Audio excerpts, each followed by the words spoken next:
When first thought, submit spirit to form matter. Our celestial humanity arrives, awake in the dream, an inception of our reality. So we live, we love, and then there is music. So we dance, we sing, we pray, we reflect.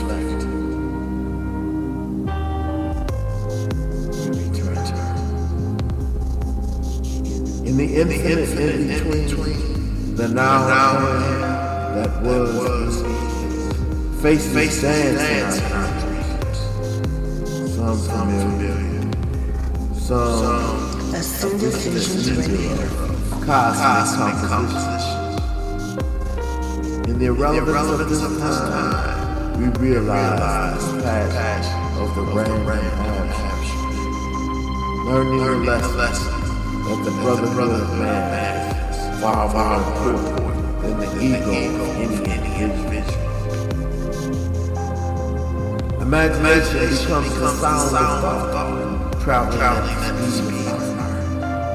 So we paint on the canvas of our ephemeral encounters with nothing.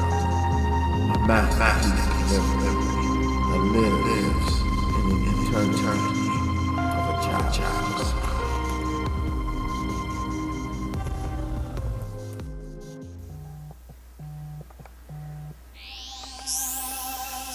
Hey, bro. Friend, How you doing? I am good. Running a little behind schedule today. Traffic was brutal, but I'm here. I'm parked, and I can give you my full attention. Okay, that's what's up. So, we'll get right into it. Spirituality, enlightenment, transcendence, inspiration. How do they correlate? Well, they all sound like the same word, actually. Spirituality is the pursuit of transcendence. You know, transcendence is the ticket home. That's my inspiration, to get back to the Godhead. Okay. Being Piscean in this age, how does that affect the singularity of your soul in this incarnation? Oh my God, I don't even know how to answer that, because being Piscean is all I know. It's a subjective universe. If I were a Taurus, I'd only know the Taurus way of doing things. This time around, I'm a Pisces, and I'm loving it, but it's the only thing I know. And everything else seems kind of foreign to me. I was like, well, why the hell would they do things that way? Don't you know how to be a good Pisces? Yeah, they say Pisces is all of them, all in one. A lot of times, you know. So once you're a Piscean, you've made the journey through all of the signs. Tried everything else, huh? Yeah. That makes sense, because it's kind of the last leg of the journey, isn't it? Yeah. And it's like the beginning and the end at the same time. That's why the fish circle each other represents kind of like the yin and the yang and the balance of everything, you know.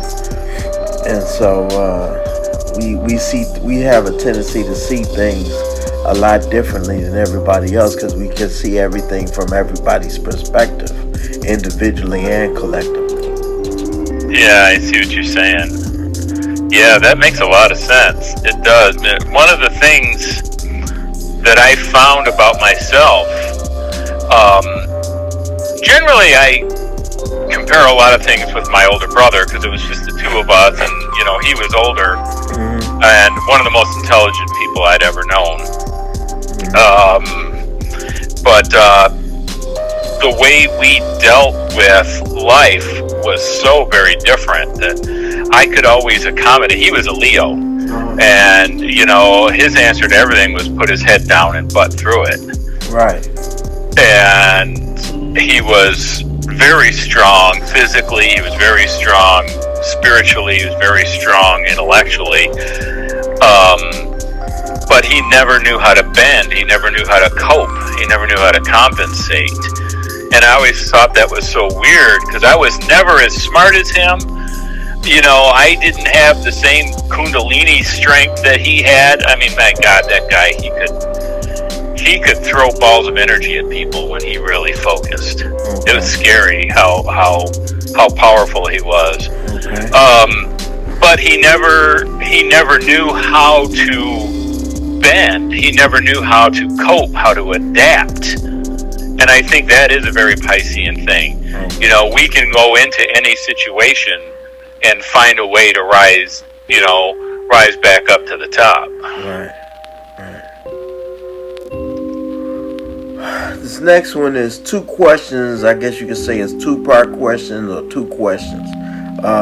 What is the purpose of manhood, and what are some of the keys to a working man's happiness and success? Well,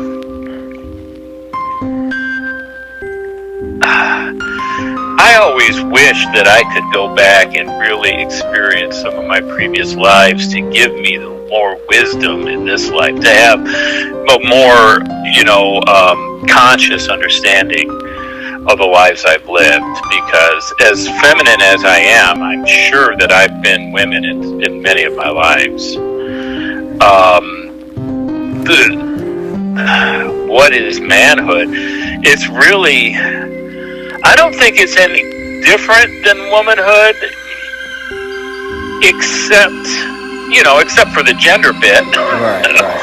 But this life is, I need to express the totality. I need to express the singular love through this unique facet in this particular lifetime. And whether I'm a man, whether I have European descent, whether I come from the planet Pluton, it's really irrelevant. It's just, this is the particular facet that I'm expressing the totality through at this time, that I'm experiencing the divinity through this particular lens in this particular life. So whether it's a man or a woman is completely irrelevant. It's just one unique expression for one specific lifetime. And so what are the keys to a working man's happiness and success? Oh my God, it's so funny you would ask that. I was really contemplating yesterday. I've been off caffeine for about 2 months now. And how old are we, 53? Yeah, 53 years old. I spent the first half of my life acquiring things. And whether that's money or habits or positionalities or ego states or, opinions. Oh my God, opinions are the most useless things in the world. I spent all my life trying to create an identity and acquire all of these attributes. Yeah, the ego says accumulate, and the spirit says set free. Yeah, and the second half of my life, I mean, I'm almost 20 years tobacco free. I'm alcohol free for 2 years now. I'm off of red meat. I'm off of caffeine. I'm giving up as many of my positions and opinions as I can as quickly as I find out I have them. I'm learning how to let them go. My superiority complex is going out the window. My need for exterior validation is going. It's like, wow, I spent all this time collecting all this crap, and I don't need none of it. Right. So the happiness, I think, is realizing that your validation isn't going to be found out there. Your serenity isn't found out there. You're not going to find it in a bong. You're not going to find it at the titty bar. You're not going to find it at the lottery station. Your peace of mind isn't going to be found in a bed with a woman. None of that gives you what you get from finding your true self and pursuing your higher power, whatever that may be. That's the key to happiness, is figuring that out. And then it's a ball pursuing it. Having said that, so does vice serve a purpose other than the grip it holds on our psyche?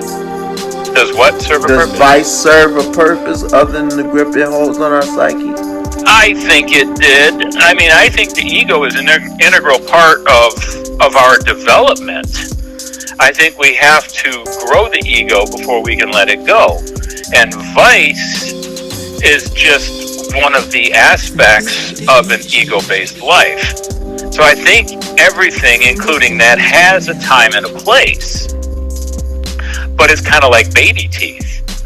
You know, when you're done with it, you know, you got to let them go. You don't need them anymore. You got something better coming. So, segueing from the baby teeth, how important are children? Oh, they're just as important as every other form of life. It's part of the phase. It's part of the cycle. In this particular existence, we gotta have zygotes and you know, and fetuses and infants and children. But I think you're asking it a different way. Let me answer this differently. I think in this world, children remind us of what it's like not to be burdened with all of that ego, to have that purity of joy, to have that purity of inquisitiveness, of when you're hungry, when you're tired, when you're happy, and you're not burdened down with all these societal expectations and everything the TV and teen Vogue tells us that we're supposed to want or not want or be like or not be like. Children don't have any of that. They're just like, you know, okay, I'm ready to play. You know, okay, I'm ready to poop. Okay, I'm ready to sleep. And it's pure. And I think we need that reminder in our lives, because we can just spin off into all kind of tangents and forget how to just live.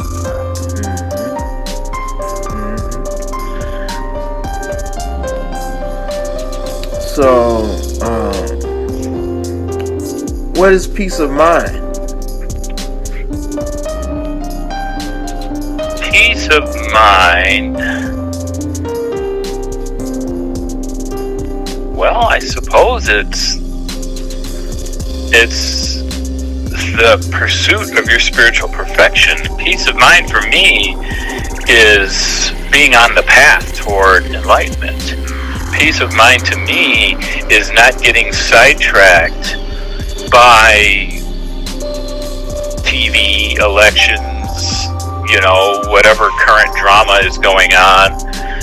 Peace of mind to me is remembering that I'm not defined by all the chaos going on.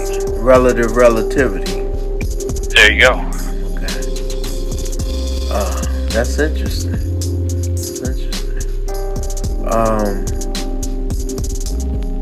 Back to the gender thing. What is an ideal woman, and what do we as men need to keep in mind to qualify for such a woman? The ideal woman is someone who puts up with all our crap. And that's it. Yeah. Ideal is back to attributes and expectations. You know, you're dealing in unhappiness because I'm hanging my peace of mind on how you're going to look or sound or act. And I've been really involved in Alcoholics Anonymous in the last few years. They really teach you got to stop hanging your happiness on other people. You got to stop hanging your peace of mind on the way things are going to go, you know, outside of everywhere. The only thing I can control are my attitudes and my expectations. If I can't keep a handle on what I expect somebody else to do, well, then I'm going to be all wrapped up in their lives, and I mean, I'm just a slave to other people's thoughts and opinions and whims at that point. So the ideal woman is irrelevant. It's, are you the right mate to be able to be a mate with whatever woman that you choose? And hopefully you're gonna, if you're on the path and you're straightening your life out, you're not gonna pick somebody who's full of drama. You're not gonna pick somebody who's not spiritually developed. You're gonna wind up picking somebody who's kind of at the same level as you are, or the same way down the path that you are. And you're gonna find your compatibility as long as you don't hang all your expectations for happiness on that person. Dr. David R. Hawkins talks about most people have no idea what love is. They think possessiveness is love. And it's not. You're mine. That's not love. That's greed. That's possessiveness. That's controlling. And my wife and I, we get along. She doesn't get into my stuff. I don't get into her stuff. We're best friends. We enjoy each other's company. We're committed to one another. But I don't look in her bank book. She doesn't look in my bank book. We are our own people, and we don't force each other into a lot of the societal roles that others think they have to follow. And we get along great. And anytime there's something going on, we're there for each other. Because the underlying love is not based on, what are you doing for me? It's, here we are, it's us, what do you need?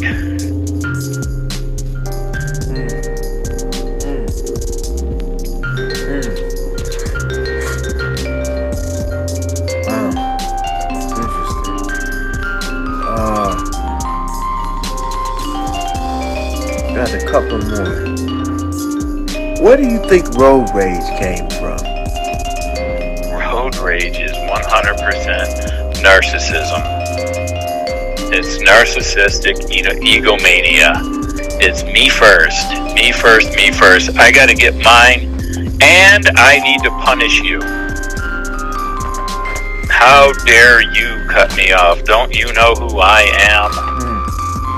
I see it every day. I mean, I'm on the road for hundreds of miles every day. And it's narcissism. People think they've got to get their validation from getting in front of somebody else, putting somebody else below them. I know I didn't say behind, because it's not. It's a status thing. It's, you need to be beneath me, so I'm in front of you. I'm more important than you. I'm tired of waiting for you. Who do you think you are? I got places to go. Wow, that's deep. Kind of like a self-reflection in there, because I've suffered from that sometimes. So we all do. Yeah. We're in a hurry to get to the next stoplight, as a metaphor and a reality. I was driving through Wisconsin. I think it's 35 that goes up through Wisconsin. I can't remember. And it was a pretty good snow. The weather was pretty rough up there. And man, these cars would go whipping by me, and I would just think, "See you soon." Right. And sure enough, 20 minutes later, there's some taillights sticking straight up out of a snowbank, out of a ditch. And I'd just be putting, still doing 40 miles an hour up the freeway, like, see ya. Right. Right. Yeah. And I get wrapped up in it too. I mean, there's a competitiveness also. Yeah. Which is also just, another ego state. Yeah.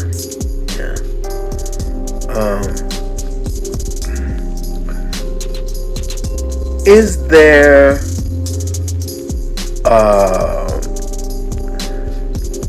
a divine purpose for the ego? Yes, it is a developmental tool, I believe. It is something we need to go from childhood to adulthood. We need to establish an identity so that we can transcend it. And I mentioned baby teeth earlier. That's really the best analogy for an ego that I can find is we really need them to get from stage 1 to stage 2 or whatever, Now I'm going to bring rockets into this. Right. You get what I'm saying? Right. We need the ego to become an adult, but then to become a full adult, to become a spiritual person, we need to transcend that ego. I mean, we would never have survived as a species without it. Right. Yeah, and like the Course in Miracles and a lot of other things, they really, they really badmouth the ego. Especially Course in Miracles, they talk a lot about having to destroy the ego, and the ego is, this malevolent thing, and it's not. It's just the wrong tool. It was a good tool for getting to where you got. Now let it go and get a better tool. But the problem is, one of the attributes of the ego is it makes you think you are it. You think you are the ego. That's your identity, and it's not. Your body's not your identity. Your ego's not your identity. These are all things we have to live in this particular reality, in this plane. But none of them are us. I mean, we are everlasting life. Bodies come and go. Egos come and go. Those are, we gotta be able to let all of that go, because we're going to keep going on and on and on. You can't get hung up on any one thing. So yeah, the ego was necessary to get us to a certain point in our lives. And all we got to figure out now is to learn how to let it go. And we're not taught that in our schools. We're not taught that in our churches. It's, you really got to go out there and find that lesson. Right. Okay. All right. Let me ask you this. What does music mean to you, and who are some of your favorite artists or songs? Oh, music was such a big part of my early adulthood, in my teen years, and I connected so much. And in fact, I'm still fascinated by sound and vibrations or harmonics. I've shared the Schumann resonance frequencies with you. Yeah. The bass notes of the planet itself. Wow. I mean, that's just powerful stuff. One of my all-time favorite albums will always be A Love Supreme by John Coltrane. Yeah. I mean, that is, 35 minutes, I think? Right. Something like that. It's a short album, but it is one long prayer. Right. I mean, it is the most spiritual thing, and you can just hear him crying out to his God through that horn. And it's just gorgeous. I have always been a big fan of any kind of funky white boy rock and roll, whether it be Southern funk or blue-eyed soul. Any of that's always really struck me very strongly. Just get up and go. Anything Oscar Peterson does will get me excited. I think Gene Harris, a good old Michigan boy, was one of the best piano players ever invented. That guy was phenomenal. I've never heard anybody be able to go from classical to church music to boogie woogie, all with only two hands. Gene Harris. Oh, okay. I worked at this radio station, WCMU, up in Mount Pleasant. Got an overnight shift, and they were jazz at night. And I didn't know anything about jazz then. Never. The closest thing to jazz I ever heard was Van Morrison's Moon Dance. Okay. And I got on that station, and I didn't know what the hell I was doing. I would just pick the longest records and put them on, and just read the liner notes over there, because I didn't know nothing.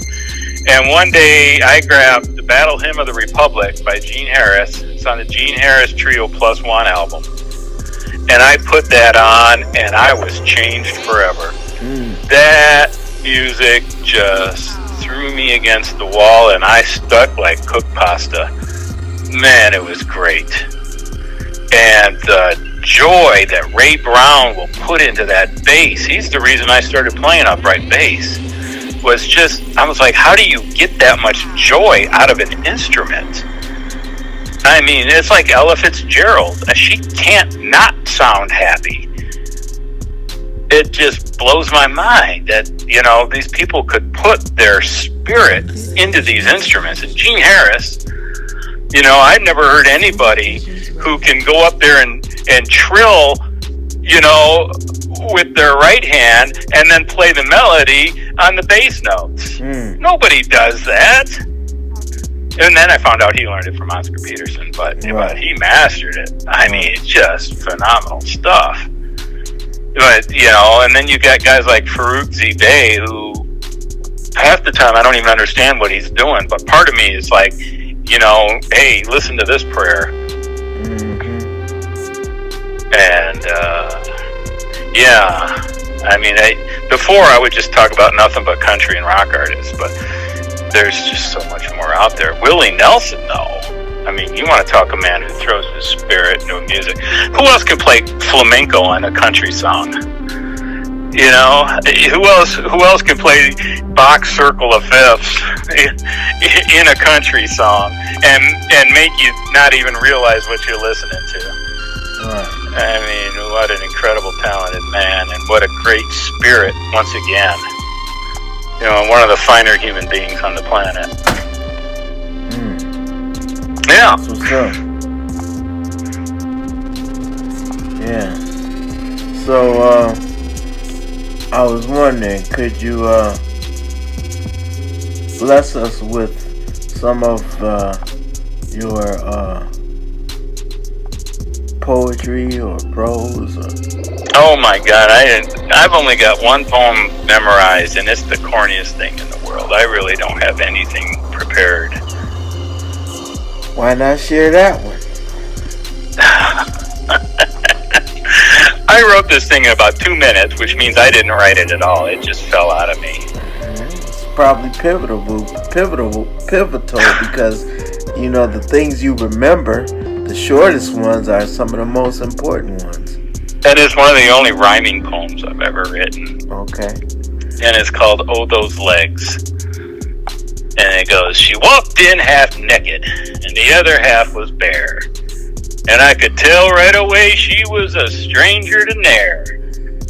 Long, black, oily curls as thick as my thumb. Boy, the hair on her leg was rougher than cheap rum. She scratched as she walked. She scratched as she walked, and I gave a low whistle as 6 rabbits jumped out as though it were thistle.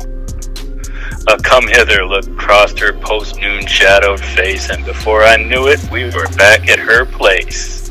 Now, some will call me stupid, and others mighty brave, but behind my back, I held a can of Burma shave. It's the dumb ones I remember. The good, profound stuff I can't ever memorize. That's hilarious. So, one last thing. Let me ask you this: if you could go forward in time with I gotta interrupt you with something. I'm sorry. Okay, go ahead. My first wife, Carolyn, who got so pissed off, and she said, "You have to say that poem is not about me."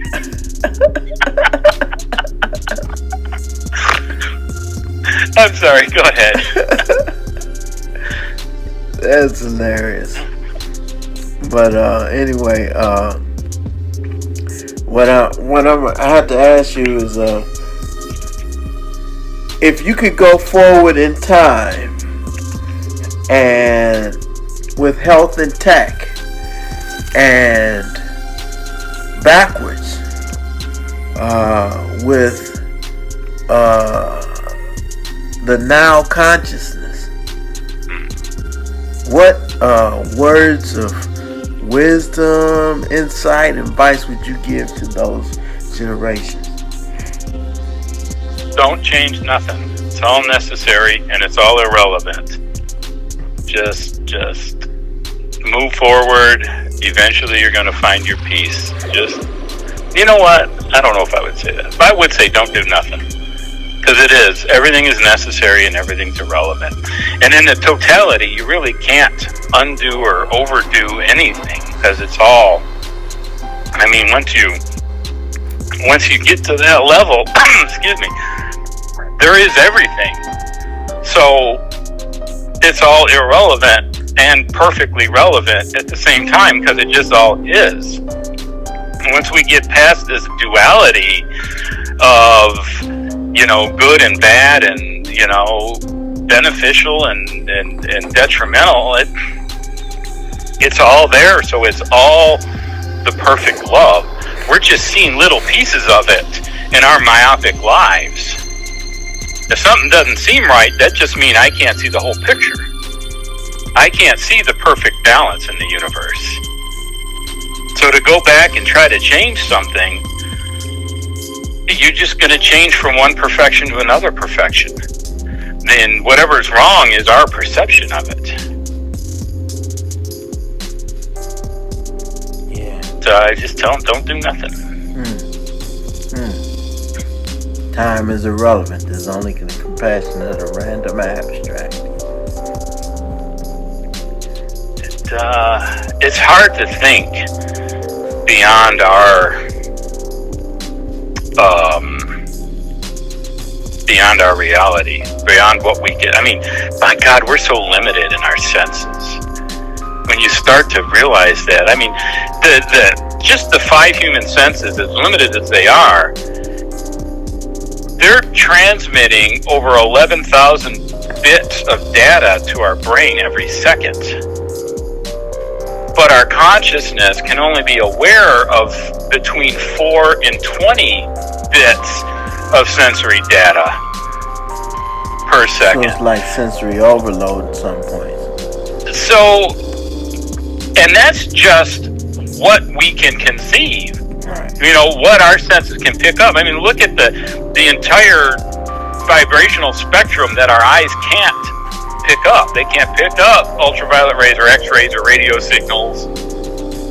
You know, it's all the same vibration. They're just different pitches. But, you know, out of the limited range of our senses, our consciousness can only take a sliver of that. And the majority of this world is going by us unseen and unnoticed. Second by second by second by second. And so to learn how to transcend that, I mean, it takes nothing but faith because there is no empirical proof of what we can't see or hear, feel, touch. Right. Oh, God. I can't think of his name right now. That really famous physicist who's on all the TV shows. He was given an interview and he was talking about, you know, how do you do that? How do you see at the next level? And it's something you just got to learn from the masters who came from before us and trust. And as long as you trust and we let go of our expectations, you know, eventually we begin to understand these bigger things. Why is there, what is the purpose and why is there a cult of personality? A cult? Oh, God, that just goes back to the whole need for outside validation. We need to belong. But we're herd animals. Again, that's part of the development of us as a species. The cult of personality all goes about being belonging. You know, why do I wear a Nike swoop on my shirt? Why do I have to have this brand of car? It's so that we can belong. So we can include ourselves to some and exclude ourselves from other. It's, you know, it's tribalism at its most base, and we needed that at some point to survive as a species, but we don't need it anymore. And there are more baby teeth that we need to let go of. Yeah, it's like these team jerseys. You know, it's like, dude, you're walking around with another man's name on your back. What the hell? Are you his bitch? Right. Is that your boyfriend? Right. Did you know, are you getting an endorsement deal? Oh, you paid money to carry another man's name on your back. What the hell are you thinking? Get your validation from a higher source, man. Right. And I don't say that in judgment. It's like, come on. Let's all move forward. So, can there be a uniqueness of individuality without being narcissistic? Absolutely. There's every human life is a unique expression of life. And if we stop trying to be like everybody else, that would shine out even more.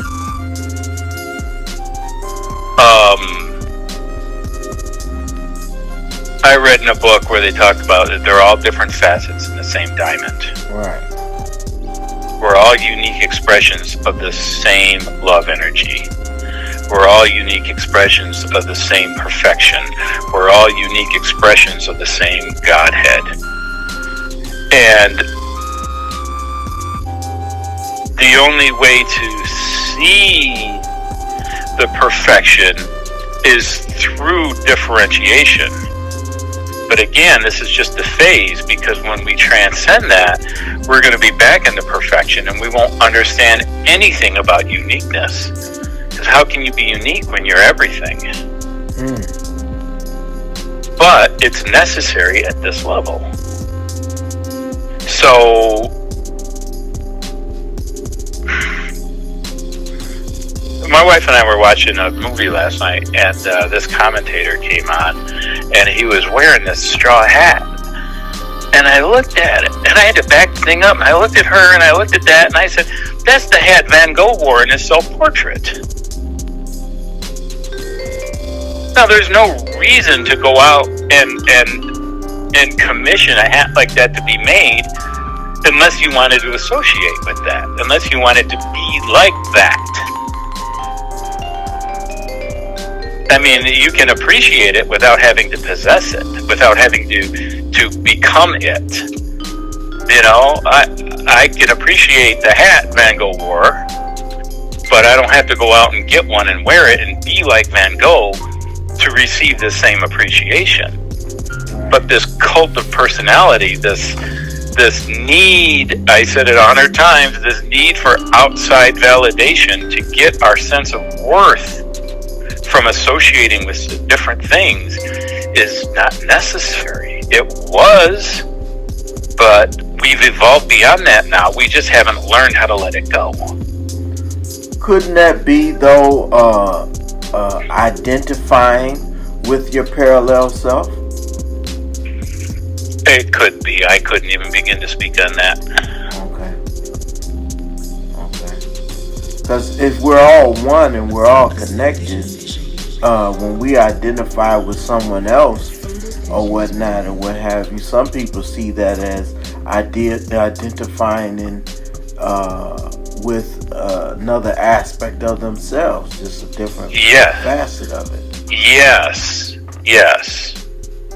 But that's different than imitation. Yeah, it is. But you're right, because the ideal, the Christ mind, as the Course of Miracles and the Course of Love talk about, is, seeing that inherent perfection in that, in this individual expression. And that's what the Christ was. Jesus was the man. The Christ was his state. He was able to see that inherent perfection in every individual expression. Therefore showing us how to glorify the human spirit. Yeah. I mean, the second coming of Christ isn't Jesus coming back, riding an eagle carrying an AK-47 or whatever. It's, it's us becoming the Christ mind, or adopting the Christ mind, or attaining the Christ mind. I don't know how to say it properly. Yeah, I know what you're saying. But we are the second coming. Singularity. Yeah, but it's our transcendence that is the second coming of the Christ. Right. Because the Christ isn't a man. Right. It's that ability to see. Right. It's that ability to love without restrictions. Right. Well, it's been wonderful talking with you, Joe. What's your favorite city? Detroit City. Detroit's your favorite love city? Detroit by far. I've left a couple times and I keep coming right back home. I love Detroit. It's a hard city, but boy, is it payback. Any parallels that you like coming up close to it? Yeah, I can't say. I mean, I lived in Denver, and Denver had a lot of cool things, but it wasn't Detroit. Like, again, my subjective perceptions of everything. Everywhere I went, I compared it to Detroit, and they all fell short. You know, I lived in Kansas City. I lived in Topeka, Kansas. Oh, I called that Toe-Picker, Kansas. That's not nice. It's just, I mean, Detroit is my baseline. Detroit is what it's kind of like listening to rock and roll. Everything is compared to Led Zeppelin. Right. If it's not Led Zeppelin, well, the only thing that comes close is Jack White. Everything else is just not Led Zeppelin. So, in my perspective, there's an ego. They have it, huh? Yeah, well, not just, I mean, I know, I'm just using Zeppelin the cliche. I'm just using the cliche. Yeah, but it's like, the same thing with Van Halen 1. Everything Van Halen did that wasn't Van Halen 1, just like, I'm sorry, you made the benchmark. That's it. And that's that subjective positionality, that subjective view of everything. For me, if it's, it's not how great is your city, it's like, how do you compare to Detroit? Yeah. I'll grow past it. Yeah. It's not a bad thing. Detroit is a great city, both the city itself and the people that make up Detroit, who are global, actually. Oh God, the spirit, the heart, the artistry. Whether you're talking, I mean, everybody knows about music, but the architecture of Detroit, people come from all over the world to study our architects.